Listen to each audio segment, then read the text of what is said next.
मथुरा में कृष्ण जन्म लेल गोकुला में आयल है। मथुरा में कृष्ण जन्म लेल गोकुला में आवल है। आहे बाजे बधैया चारू ओर की कृष्ण जन्म लेल रे। आहे बाजे गोकुला बधैया की कृष्ण जन्म लेल रे।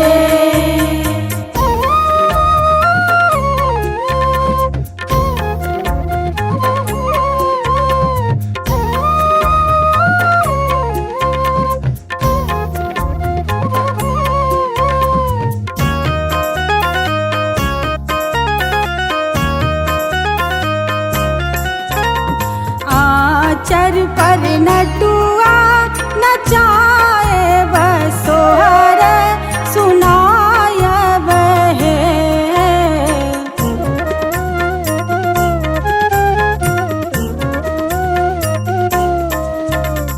आचर पर नटुआ नचाए बसोहर सुनाय बहे।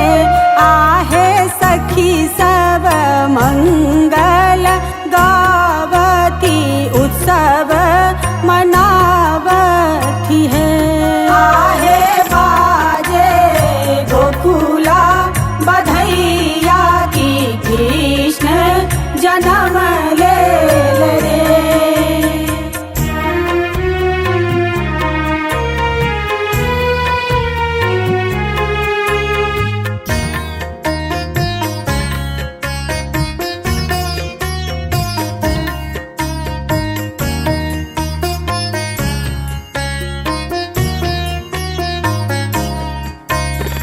यशोदा के आँखी के पुतरिया नंद के दुलारू है।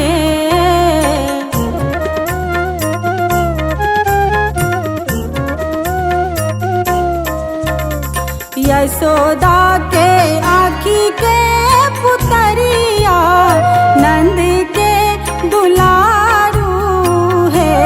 आहे जग के पालन हार की कंस संघारत है।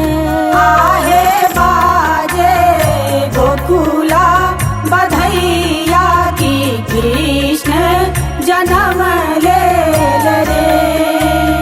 मथुरा